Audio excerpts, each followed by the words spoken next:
At some point in the next 12 months, someone in the United States is going to deposit between $1 and $2 million into an escrow account, sign an aircraft purchase agreement, and close on a jet whose manufacturer declared bankruptcy more than a decade ago. This is not an impulsive decision. Anyone spending $1.5 million on business aviation has hired consultants, run comparisons, read market reports. They know exactly what they're buying. The aircraft is the Hawker 400 XP, a design that originated at Mitsubishi in the 1970s, improved by Beechcraft in the 1980s, produced under the Hawker name until 2010, and abandoned when Hawker Beechcraft filed for bankruptcy in 2012. As of July 2024, according to JetNet data, approximately 223 of the 225 units built were still flying around the world. 46 were listed for sale on globalair.com with an average asking price of $2.7 million. Another 12 were on controller.com at around $1.5 million. An active market, stable demand. The airplane's still selling. Why? The conventional answer would be because it's cheap. But cheap doesn't explain everything. In the business aviation market, there are dozens of cheap airplanes nobody wants.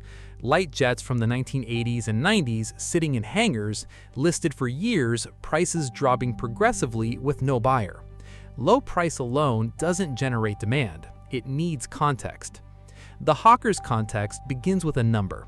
When it went out of production in 2010, the factory price was $7.4 million. Over the following years, that value dropped. $6 million, $4 million, $2.5 million, and it stabilized. A 2004 400 XP is worth around $1.75 million today, according to Aircraft Blue Book's summer 2024 data. A 2010 model sits in the range of $2.35 million. That stabilization is no accident. It's a documented characteristic of business aviation. After a jet loses between 70 and 80% of its original value, the depreciation curve flattens dramatically. The market has found the floor. Most of the capital loss has already been absorbed by previous owners. Anyone buying today is buying at a point where further significant losses in value are unlikely. The Phenom 300, the most commonly cited competitor in this class, was trading at an average of $8 million in use condition in 2025, according to Aircraft Cost Calculator. That airplane still has depreciation ahead of it. Not dramatic, but real.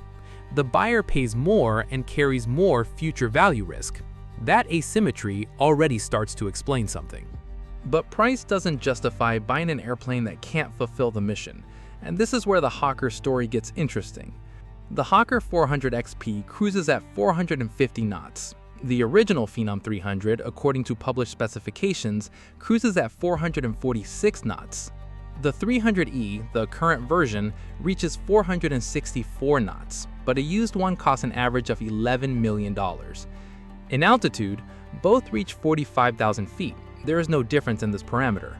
Cabin, the Hawker has an internal width of 1.50 meters, the Phenom 300 has 1.55 meters. The Phenom wins here, but the difference is 5 centimeters. The Hawker's internal height of 1.47 meters is where it loses most visibly to the Phenom, which stands at 1.50 meters, and in a confined space, that matters. Range, the Hawker goes up to 1,180 nautical miles with passengers. The Phenom 300 reaches 1,971 nautical miles. Here the difference is real, almost 50% more range. But this needs to be considered in the context of the buyer. On the routes that define the majority of light jet utilization in the United States, New York to Chicago, Dallas to Atlanta, Miami to Nashville, the Hawker gets there. These routes fall between 800 and 1,100 nautical miles, within the Hawker's window. The buyer who never flies from New York to West Texas or from Miami to the Pacific Northwest doesn't need the Phenom's extra range and won't pay for it. The fuel argument is the most repeated one in comparisons between the two airplanes. The Phenom burns less, that is true. The Hawker 400 XP operates at a total cost of approximately $4,662 per hour based on 450 annual hours and fuel at $8 per gallon, according to the aircraft cost calculator. The Phenom 300, under the same conditions, runs at around $4,170 per hour. The difference is roughly $500 per hour, significant over the long term. But the cost per hour is not the number that decides to purchase. The number that decides to purchase is the acquisition difference versus the savings accumulated over time. If a buyer pays $1.5 million for the Hawker and $7 to $9 million for the Phenom 300, saving $500 per hour on fuel, they would need 12,200 flight hours just to recover the differential through fuel savings. Average corporate operators fly between 400 and 800 hours per year. The math takes decades to work out, and in many cases never does within the practical life cycle of the airplane. The fuel equation is rarely the argument it appears to be. This is where the Hawker story has a layer that virtually no comparison ever mentions, and it is probably the most important layer. The JT-15D engine by Pratt & Whitney Canada was introduced in the 1970s. It has more than 50 years of operational history.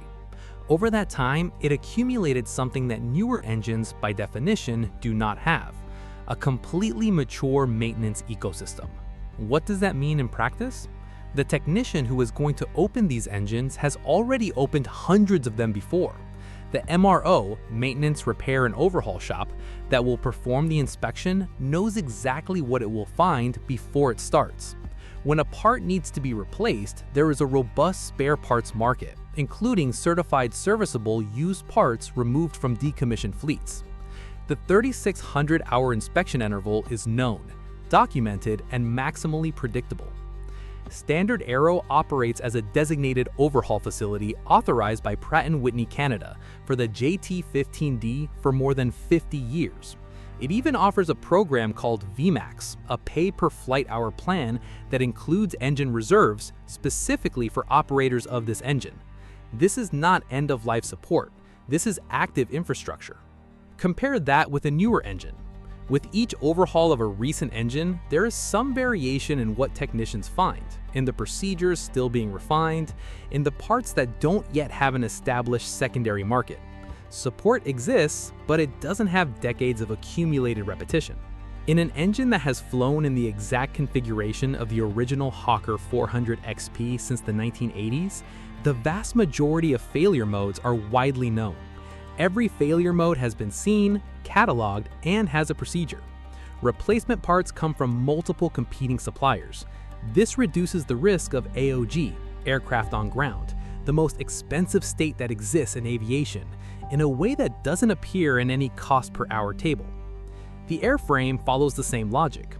Textron Aviation acquired the assets of Hawker Beechcraft in 2014 and maintains active part support for the existing fleet. This is not a company that vanished without a trace. It is one of the largest general aviation manufacturers in the world, with a global network of authorized service centers, which deliberately chose to maintain Hawker fleet support as an ongoing business. More than that, because the Beechjet Hawker 400 family has existed since the 1980s, the number of MROs with deep experience on this platform is high. Mechanics trained on this airframe exist in volume, and competition in aviation maintenance means lower prices and shorter turnaround times for the operator. A newer airplane, however much better it may be in almost every other way, does not have this ecosystem yet. It will, but it doesn't yet. The buyer profile confirms that this math is being done. Part 135 operators, FAA-certified commercial charter, appear frequently on Hawker ownership lists. These are companies that do aviation as a business, that charge by the flight hour and need the airplane to be available. A jet grounded because of an unavailable part or a wait for a specialist technician is a direct loss. They need operational predictability, not cockpit modernity. Medevac operators, air medical transport, also appear.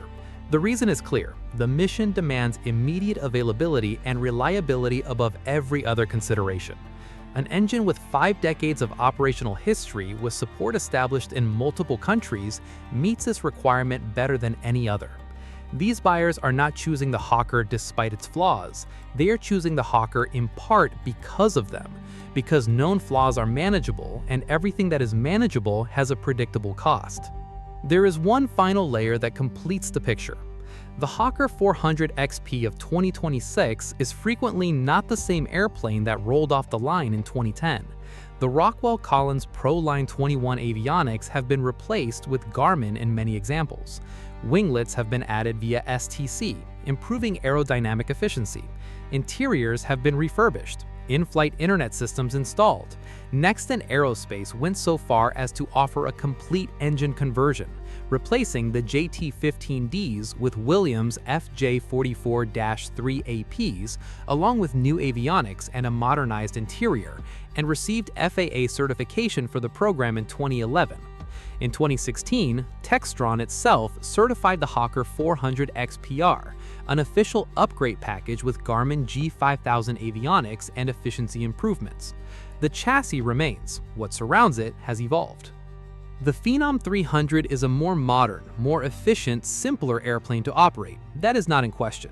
What the market has realized and continues to demonstrate with real transactions is that every argument against the Hawker is already priced in. The old engines reduced its value. The bankrupt manufacturer reduced its value. The higher fuel consumption, the shorter range. What was not reduced is the cruise speed, the ability to cover the routes where the majority of American business aviation operates, and, decisively, a maintenance ecosystem that 50 years of operation built and that no newer airplane can buy. The rational buyer is not asking which airplane is better. They are asking how much it costs to obtain most of the operational capability of a Phenom 300 with a more mature maintenance support system and without the risk of depreciating another $4 million over the next few years. In business aviation, as in almost everything, the question is not which is the best. The question is which is the best for what I need at a price I can afford. And with surprising frequency, the answer is still an airplane whose engines were designed 40 years ago, whose company no longer exists, and whose market price reflects all of that. The answer is still the Hawker. And the market, without needing any marketing campaign, keeps arriving at that same conclusion, one contract at a time.